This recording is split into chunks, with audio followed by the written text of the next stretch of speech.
जय हिंद दोस्तों। मैं भावना शर्मा एक बार फिर आप सभी लोगों का स्वागत करती हूँ यादवेंद्र स्मार्ट क्लासेस पर। और आज मैं एक नया टॉपिक लेकर आई हूँ, वो है हमारा हेरिडिटी एवन एंड एनवायरनमेंट, यानी कि आनुवंशिकता और पर्यावरण। और ये टॉपिक बहुत ही फ्रूटफुल रहेगा आपके लिए किसी भी एग्ज़ाम के लिए। ठीक है, तो चलिए स्टार्ट करते हैं। तो फर्स्ट हम देखते हैं कि क्या होती है हमारी आनुवंशिकता और, ठीक है, आनुवंशिकता और पर्यावरण। तो उसकी हम पहले डेफिनेशन लेंगे, क्या होता है इसको समझेंगे। तो ये है हमारा, वेयर इज द पेन।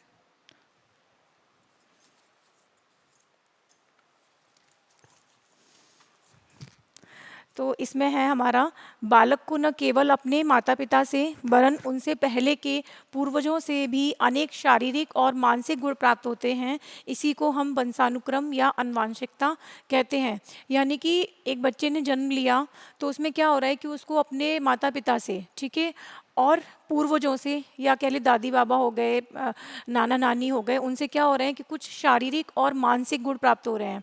ठीक है, इसी को हम क्या बोलते हैं, वंशानुक्रम या आनुवंशिकता भी कह सकते हैं। यानी कि जो भी विशेषताएं उन्हें मिल रही हैं, जो भी गुण उन्हें प्राप्त हो रहे हैं, उसी को हम क्या बोलते हैं, वंशानुक्रम बोलते हैं। इसी की कुछ डेफिनेशंस हैं जो साइकोलॉजिस्ट ने दी हैं, वो हम देखेंगे। फर्स्ट है आपका, पहली डेफिनेशन है आपकी वी.एन. झा के शब्दों में। ठीक है, इन्होंने बोला था कि जो वंशानुक्रम है ये व्यक्ति की जन्मजात विशेषताओं का पूर्ण योग है। यानी कि जो बच्चा जन्म लेता है तो उसमें जन्मजात जो भी विशेषताएं होती हैं या जो भी गुण होते हैं उनका एक मिश्रण होता है, यानी कि एक योग होता है। उसी को हम क्या बोलते हैं, वंशानुक्रम बोलते हैं, बी.एन. झा। और ये डेफिनेशंस कई बार आपके एग्जाम में पूछी भी जाती है, तो इसको आप एज इट इज ही याद कर लीजिएगा। दूसरी डेफिनेशन है आपकी जेम्स ड्रेवर के शब्दों में। इन्होंने बोला था कि माता पिता की शारीरिक एवं मानसिक विशेषताओं का संतानों में हस्तांतरण होना ही वंशानुक्रम है, यानी कि ट्रांसफर होना। यानी कि जो भी माता पिता की जो भी गुण हैं, शारीरिक हो गए या मानसिक हो गए, ठीक है, वो जो भी गुण हैं वो क्या हो रहे हैं कि बच्चे में क्या हो रहे हैं, बच्चा पैदा होता है तो उसमें हस्तांतरण हो रहे हैं, यानी कि उसमें ट्रांसफर हो रहे हैं। उसी को हम क्या बोलते हैं, वंशानुक्रम बोलते हैं। तो ये दो डेफिनेशंस मैंने ली हैं जो बहुत ही इंपॉर्टेंट हैं और कई बार एग्जाम में पूछी जाती हैं। ठीक है, तो इसको याद रखिएगा, माइंड में रखिएगा कि वंशानुक्रम क्या है, कि जो माता पिता से और पूर्वजों से जो भी हमें मिल रहा है, ठीक है, चाहे वो शारीरिक हो चाहे वो मानसिक हो, वही सब सारा हमारा क्या होता है, वही हम उसी को हम बोलते हैं वंशानुक्रम। ठीक है, आई होप कि आपको क्लियर हो रहा होगा। नेक्स्ट चलेंगे हम। अब आ जाता है कि जो हमारी वंशानुक्रम की एक प्रोसेस होती है, ठीक है, वो क्या होती है और कैसे काम करती है। तो हमारा ये है कि मानव जीवन में एक कोष, यानी कि एक सेल होता है, ठीक है, जिसे हम जायगोट बोलते हैं। यह कोष दो जनन कोशिकाओं से बनता है।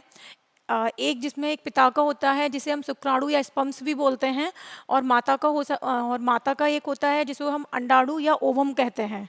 ठीक है, दोनों के संयोग से, यानी कि जब इनका फर्टिलाइजेशन होता है, की क्रिया प्रारंभ हो जाती है, तो एक वो क्या होता है कि जो हमारा सेल है वो क्या होता है, एक ब्रूड में परिवर्तित हो जाता है। ठीक है, उसमें चेंज हो जाता है, जिसके अंदर क्या आता है, आपके 46 क्रोमोसोम्स होते हैं। ठीक है, तो यानी कि ये प्रक्रिया होती है कि जो हमारा जीवन जो सेल होता है, जो कोश होता है, उसमें उसको हम जायगोट बोलते हैं। उसमें जो पिता से होता है वो स्पर्म्स मिलता है, और माता का अंडाणु से, दोनों से जब दोनों की फर्टिलाइजेशन होता है तो वो एक ब्रूड में परिवर्तित हो जाता है, जिसमें 46 क्रोमोसोम्स होते हैं, जिसमें से 23 किसके होते हैं, मेल के होते हैं, और 23 किसके होते हैं, फीमेल के होते हैं। ठीक है, अब जो हमारे जोड़े होते हैं, जो 22वां जोड़ा जो होता है वो दोनों मेल और फीमेल में सेम होता है।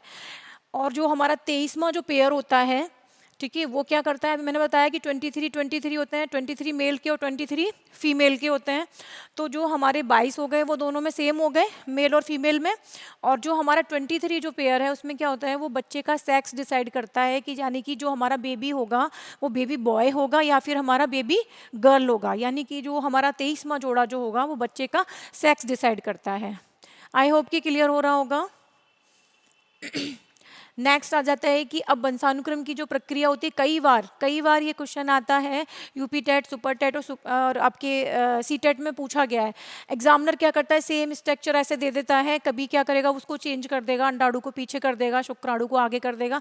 तो आपको याद रखना है ये ऐसे ही रहेगा, पहले आपका अंडाणु आएगा प्लस शुक्राणु, फिर युग्मनज प्लस ब्लास्टोसिस्ट। आपको एज इट इज ही लर्न करना है इसको, इसी तरीके से आपको याद करना होगा, ठीक है। अगर जो हमारे एक्स और एक्स है तो वो वहाँ पर क्या होगा कि लड़की पैदा होगी, और अगर एक्स और वाई हैं तो फिर क्या होगा, लड़का होगा, ठीक है। अब आ जाता है कि जो हमारे साइकोलॉजिस्ट हुए थे उन्होंने अपने अपने वंशानुक्रम के बारे में अपने अपनी रिसर्च करी और उन्होंने अपने अपने नियम दिए, ठीक है। तो वही हम पढ़ेंगे कि वंशानुक्रम के कौन कौन से नियम उन्होंने दिए हैं। तो फर्स्ट है हमारा मूल बीजाणु की निरंतरता का नियम, ठीक है। यो बीजमैन ने दिया था। जो बीजमैन थे इनका मानना ये था कि जो मूल बीजाणु होते हैं, ठीक है, वो क्या होता है कि पीढ़ी दर पीढ़ी उनका क्या होता है, ट्रांसफर होता रहता है। वो जो मूल बीजाणु जो होता है वो कभी चेंज नहीं होता है, वो एक पीढ़ी से दूसरी पीढ़ी, दूसरी पीढ़ी से तीसरी पीढ़ी और आगे तक वो क्या होता है, ट्रांसफर होता रहता है। लेकिन बीजमैन के इस नियम को अमान्य माना गया था। आपने देखा होगा कि जो बीज कोष होता है वो कभी सेम नहीं होता है, हमारा जो डीएनए होता है वो सेम होता है। डीएनए जो हमारा होता है वो हमारे पेरेंट्स से मैच करता है, हमारे दादी दादा से भी मैच नहीं करता है, यानी कि हमारा डीएनए सेम होता है, जो हमारा जो मूल बीजाणु होता है वो हमारे सेम नहीं होते हैं और पीढ़ी दर पीढ़ी ट्रांसफर नहीं होते हैं। आई होप कि क्लियर हो रहा होगा। तो ये था। दूसरा है हमारा जैव सांख्यिकी का नियम, जो कि गॉल्टन ने दिया था। इस नियम के अनुसार गॉल्टन ने हमें बताया था कि बच्चे को 1/2 गुण किससे प्राप्त होते हैं, अपने माता पिता से, 1/4 अपने दादी बाबा से, 1/8 अपने जो हमारे परदादी दादा बोल सकते हैं उनसे प्राप्त होते हैं, और 1/16 होते हैं वो किससे होते हैं, अन्य पूर्वजों से प्राप्त होते हैं। तो यानी कि जैव सांख्यिकी का जो नियम हमें बताता है कि इतने सारे गुण क्या होते हैं, बच्चे को अपने पूर्वजों से या अपने माता पिता से प्राप्त होते हैं, ठीक है। तीसरा हमारा नियम हमें बताता है अर्जित गुणों के वितरण का नियम, जो कि हमारे साइकोलॉजिस्ट हुए थे लैंगमार्क, उन्होंने दिया था। उन्होंने एक जिराफ का उदाहरण दिया था। उन्होंने कहा था कि पहले जो जिराफ था उसकी गर्दन कैसी थी, घोड़े की तरह थी, और वो क्या करता था कि पत्तियों के ऊपर पत्तियों को खाकर अपना जीवन निर्वाह करता था, ठीक है। तो क्या हुआ कि धीरे धीरे पेड़ों से पत्तियां खत्म होने लगी, यानी कि ऊपर जो नीचे की पत्तियां थी वो सारी खत्म हो गई। तो वो अपना खाना लेने के लिए ऊपर अपनी गर्दन को थोड़ा ऊंचा उठाता था, जिससे क्या होता था कि उसकी मांसपेशियों में खिंचाव होता था। खिंचाव होने से क्या हुआ कि उसकी जो गर्दन थी वो धीरे धीरे क्या हो गई, जब वो ऊपर करके ऐसे उठाता था तो वो बढ़ती गई। तो जो हमारे लैंगमार्क थे उनका मानना ये था कि जो उसकी जो गर्दन बढ़ रही है या जो खिंचाव हो रहा है वो क्या हो रहा है, पीढ़ी दर पीढ़ी बढ़ता जा रहा है, इसीलिए जो जिराफ की गर्दन है वो इतनी लंबी हो गई। ये आपका माना था लैंगमार्क ने, ठीक है। तो यानी कि जो अर्जित गुण है उनका क्या हो रहा है, ट्रांसफर हो रहा है पीढ़ी दर पीढ़ी, यानी कि 1 जनरेशन से लेकर 2nd जनरेशन में वो क्या हो रहा है, ट्रांसफर हो रहा है। तो ये आपका किसने बताया था, लैंगमार्क ने, ठीक है। नेक्स्ट है आपका उपार्जित गुणों के असंरक्षण का नियम। अब ये नियम हमें क्या बताता है कि मान लीजिए वो तो कह रहे हैं कि ट्रांसफर हो रहा है, ये कह रहा है कि ट्रांसफर नहीं होता। मान लीजिए कभी किसी पेरेंट्स का दुर्घटना हो गई, या मान लीजिए कोई अंधा है, तो जरूरी थोड़ी ना है कि उसका जो बच्चा पैदा होगा वो भी अंधा होगा, नहीं होगा, है ना। या फिर मान लीजिए किसी के साथ कोई दुर्घटना हो गई, कोई ट्रेजेडी हो गई, किसी का पैर कट गया, तो उसका बच्चा जो होगा वो उसका भी पैर नहीं होगा। अब नहीं सोच सकते ना, ऐसा होता नहीं है। तो यानी कि उपार्जित, ये भी आपका किसने दिया था, बीजमैन ने दिया था।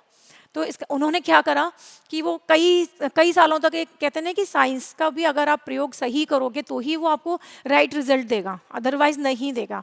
तो यानी कि जो हमारे बीजमैन थे वो क्या करते रहे, चूहों पर प्रयोग करते रहे। यानी कि उन्होंने सोचा कि चूहों की पूंछ काटेंगे तो उससे क्या होगा कि बिना पूंछ का चूहा पैदा होगा, लेकिन ऐसा नहीं हुआ।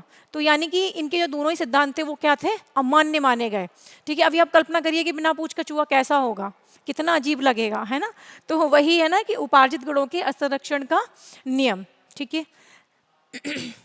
नेक्स्ट है हमारा उत्तम जीविता का सिद्धांत। ये हमारे डार्विन महोदय ने दिया था। ये हमें बताते हैं कि उत्तम जीविता यानी कि जो जीव अपने आप को वातावरण के अकॉर्डिंग चेंज कर लेता है वही अपने आप को कॉप अप कर पाता है, ठीक है। यानी कि जो भी आपका एनवायरनमेंट है, अगर आप उसके अकॉर्डिंग अपने आप को चेंज कर रहे हो तो आप वहाँ पर रहने के लायक हो, अदरवाइज आप वहाँ पर रह नहीं सकते हो। यानी कि आपने डायनासोर देखा होगा, उसकी जो प्रजाति थी वो विलुप्त हो गई। क्यों हो गई? क्योंकि वो अपने आप को, जो वातावरण था उसके अकॉर्डिंग अपने आप को ढाल नहीं पाए या फिर वो एडजस्ट नहीं कर पाए, इसीलिए क्या हुआ कि उनकी जो प्रजातियाँ थी वो विलुप्त हो गई, ठीक है। नेक्स्ट है आपका प्रत्यागमन का नियम। ये वंशानुक्रम का नियम, प्रत्यागमन का नियम हमें बताता है, यानी कि रिवर्स, उल्टा होता है। यानी कि जो प्रतिभाशाली माँ बाप हैं, उन कई बार क्या होता है, हमने देखा होगा प्रतिभाशाली पेरेंट्स हैं या दादी बाबा हैं, उनके बच्चे कैसे होते हैं?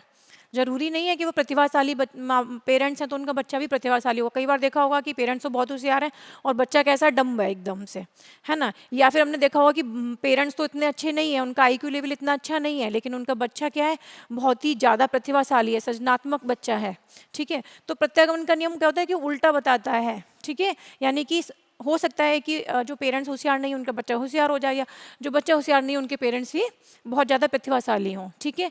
तो ये हमारा क्या है, प्रत्यागमन का नियम। सेवेंथ है हमारा विभिन्नता का नियम। विभिन्नता का नियम हमने पढ़ा था, ये हमें बताता है कि बच्चा जो होता है उसमें क्या होता है, विभिन्नताएं होती हैं। जरूरी नहीं है कि मतलब बच्चा ऐसा नहीं है कि माँ बाप की जेरोक्स कॉपी होगा, ऐसा नहीं है। हाँ, कुछ गुण होते हैं, हमने देखा होगा जब बच्चा पैदा होता है तो हम कई बार बोलते हैं बिल्कुल अपने पापा के जैसा दिखता है, या अपनी मम्मा के जैसा दिखता है, या अपनी दादी की जैसी इसमें छवि आती है, हम बोलते हैं ना। तो यानी कि विभिन्नता का नियम जरूरी नहीं है कि उनको बिल्कुल सेम टू सेम कॉपी हो, कि बिल्कुल जैसी जेरोक्स कॉपी हो, जैसे मतलब मम्मी है वैसा ही बच्चा होगा, या जैसे पापा है वैसा ही बिल्कुल एकदम टू कॉपी होगा। ऐसा नहीं होता है, इसमें कुछ ना कुछ क्या होते हैं, चेंजेस होते हैं, या कुछ ना कुछ डिससिमिलैरिटीज होती हैं, ठीक है ना। तो ये है आपका विभिन्नता का नियम। एट्थ है हमारा समानता का नियम। समानता का नियम हमें बताता है कि समान क्या करेगा, समान को ही जन्म देगा, ठीक है।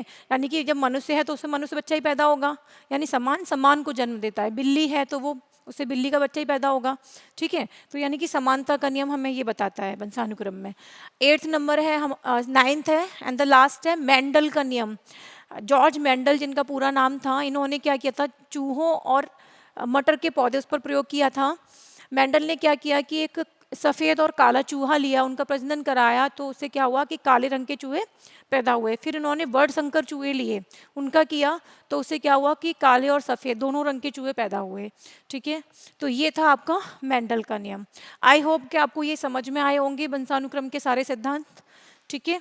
नेक्स्ट है हमारा, जो हमारा वंशानुक्रम है, जो हेरिडिटी है, उसका बालक पर क्या इफेक्ट पड़ता है, ठीक है। तो फर्स्ट है हमारा मूल शक्तियों पर प्रभाव। ऑब्वियसली जब बच्चे को क्या हो रहा है कि बच्चे को अपने पूर्वजों से जो भी गुण मिल रहे हैं, जो भी शक्तियाँ मिल रही हैं, तो उस पर प्रभाव पड़ता है। कभी आपने देखा होगा कि दादी बाबा में कुछ ऐसी शक्तियाँ हैं जो बच्चे के अंदर भी आ जाती हैं, और हम कई बार बोलते हैं कि वो तो बिल्कुल अपने बाबा की तरह करता है।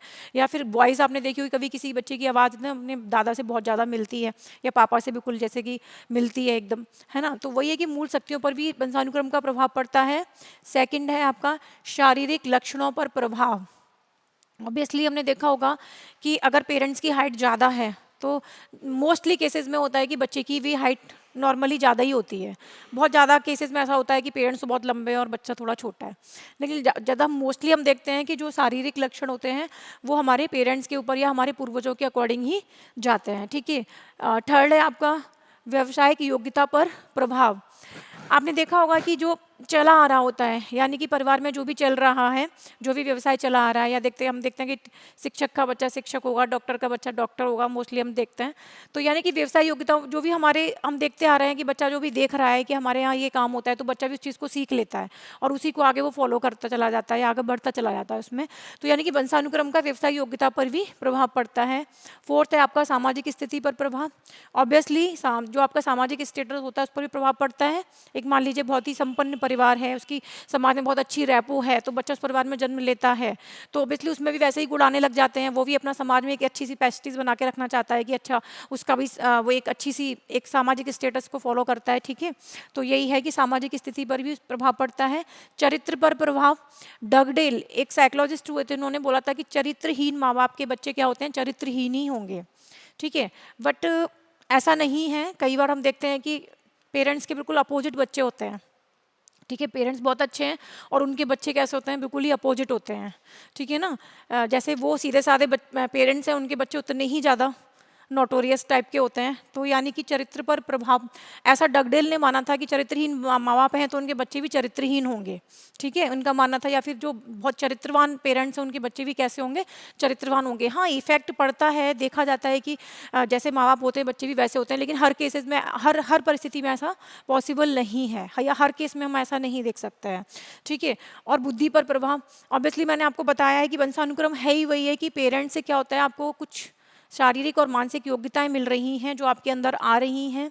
कभी बहुत ज़्यादा हो जाती हैं, कभी बहुत कम हो जाती हैं, पर लेकिन आपको आपके पेरेंट्स से कुछ ना कुछ आपकी बौद्धिक विशेषताएं आपको ज़रूर मिलती हैं। तो ये था आज का आपका वंशानुक्रम हमने पढ़ा था। नेक्स्ट लेक्चर में हम वातावरण पढ़ेंगे कि इन्वायरमेंट क्या होता है, उसको हम डिटेल में लेंगे। आज मैंने आपको ये पढ़ाया है, आई होप कि आपको अच्छे से समझ में आया होगा। ठीक है, तो आप इसको लाइक करिएगा एंड शेयर कीजिएगा।